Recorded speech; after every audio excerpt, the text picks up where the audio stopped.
Today I'm going to talk to you about how I lowered my cholesterol naturally with these herbs and supplements. I brought my cholesterol from 6.9 when my doctor wanted to put me on a medication with all sorts of side effects down to 4.8 in about 6 months. Not just with herbs and supplements. Of course you need to use exercise and dietary changes and mental attitude, all these things dealing with stress and anxiety. But these are the key supplements. I have 12 of them, 12 supplements to talk to you today. Supplements and herbs, whatever you want to call them. Here we go. Coenzyme Q10 is the first one. Coenzyme Q10, which helps to lower blood pressure, repair the heart. It's an antioxidant. Antioxidants, we know, help the body to recover, to repair, to rebuild. Of course, I take this coenzyme Q10 in the combination with magnesium and Hawthorn. So these three supplements, herbs and supplements, combined together are ideal combination for your heart. The second supplement is magnesium, which helps to regulate the rhythm of the heart. It works with potassium, calcium and sodium to balance the chemistry of the heart.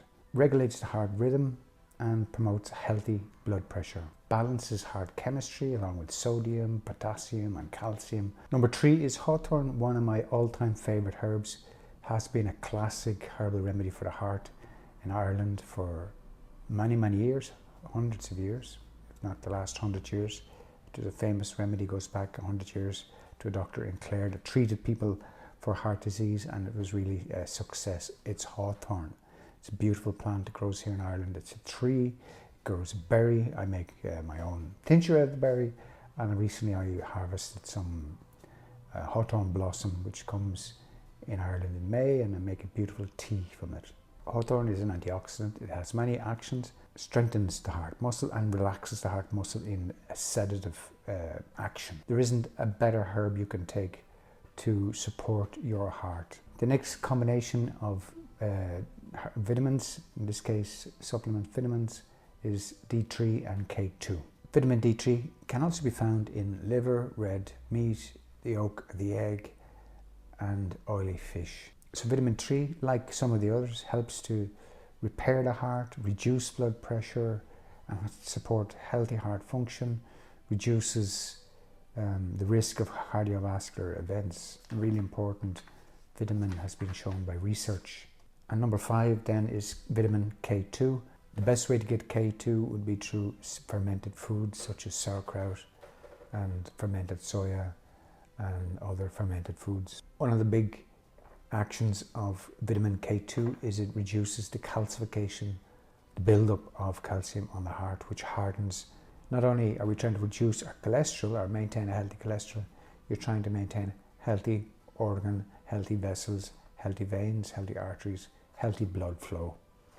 And reducing cholesterol is one of those things, but if you don't have soft arteries, reduced inflammation, you're going to be at risk. So vitamin D, vitamin K2, essential. So number 6 is garlic, one of my favorite foods. Of course, we use it a lot in our food, in our diet, but if you can take it as a supplement as well, it just boosts your heart health. Overall, it helps to increase blood flow, reduce blood pressure, and supports overall heart health. Number 7 is sea buckthorn. It's not from the sea as such, it's from a plant that produces beautiful orange berries. And these berries are antioxidants. They help to improve blood flow, reduce cholesterol.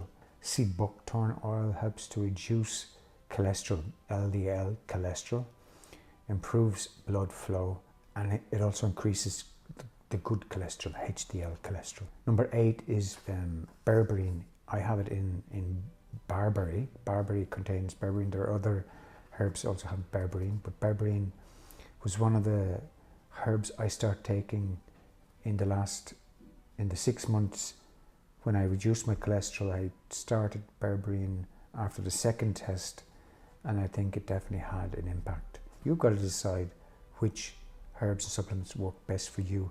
Of these 12, I could probably reduce it down to 6 and maybe 4, but that's going to take time to eliminate the ones that aren't working as well. So you've got to decide what's the priority herb for you, what's the number one herb that's going to support your heart, and that you trust in, and did you get a good source, and preferably from food and from nature. So berberine has been shown to reduce tricyclics, reduce blood pressure, reduce cholesterol. It works on that through the chemistry of the liver, working particularly through the liver, has a big important function in terms of how blood is cleaned and restored, and berberine has an important role through the liver. Berberine helps to reduce the hardening of the arteries and improves overall heart function. Number 9 is mushroom. I'm now looking at 2 mushrooms, maitake and shiitake. The first one being maitake. Maitake has been shown in research to reduce blood pressure. It contains polysaccharides, and these help to reduce your cholesterol and improves artery function. Number 10 is shiitake. Again, one of the foods I've been using for quite a while, and I would put a lot of faith in shiitake as having a key function for me in reducing my cholesterol. It reduces blood fat, contains beta-glucans and sterols, and these 2 natural chemicals help heart health. Shiitake lowers blood cholesterol, contains beta-glucans and sterols, and these are antioxidants and have a very important impact on the heart. Number 11 is red rice yeast. Now, I haven't had great success. I'm just finishing off a container of red rice yeast, but I wouldn't be putting it back into my diet. But it does work for some people, and it has been shown in research to reduce cholesterol or contribute to reducing cholesterol. But people are different. What works for me will not work for you. You've got to find what works for your constitution, your age, your gender, your history. Depends what's going on for you. For men, it's different from women, and we've got to find what is the contributory factor and what is the thing that's going to help. Just because I list these 10 or 12 supplements, it doesn't mean they're going to all work for you. You've got to find the combination for you, and you've got to start. But you can't do this in isolation. You have to do it in combination with reducing weight, reducing alcohol, reducing sugar, and healthy lifestyle, which is plant-based foods, natural substances,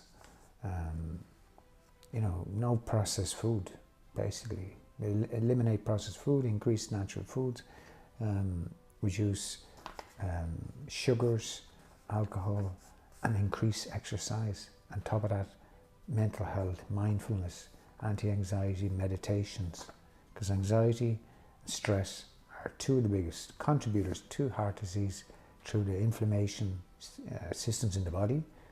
If you increase inflammation, you're going to increase heart risk. It's the tightening, the restriction of the heart is what's going to contribute to having a heart episode. So you've got to reduce the pressure on the heart, reduce the stress, reduce the hardness of the heart. This can be done through the mind and through meditation. So red rice yeast may work for you, may not work for you. And finally, creatine, which is something I've only started taking recently. It's an antioxidant, helps process the energy better in blood cells, and has an overall contribution to heart health. It has been shown by research. Some medical doctors promote this as a number 1 supplement that they would use. Others say no. So I've started taking it the last 2 months. Sometimes I do notice I have more energy, but I'm going to test and see. So these 12 herbs and supplements I would put my money on 4 to 5 of these having a significant impact on them, on my health. They would be Hawthorn, berberine, shiitake, garlic, and the sea buckthorn, or any other types of omega-3s. But you've got to find what works for you. You can't do this in isolation. Heart disease is part of our culture. If you want to address heart disease, reduce cholesterol, improve your heart health, you're going to have to change your mindset, and these herbs and supplements will help you, but they're not going to do it for you. You have got to change your mindset, reduce your stress and your worry, and reduce pressure, and start living a more of a zen, spiritual, quiet life. Hope you found this helpful. Let me know in the comments if you have any questions, and I look forward to seeing you there and seeing you in the video very soon. Take care.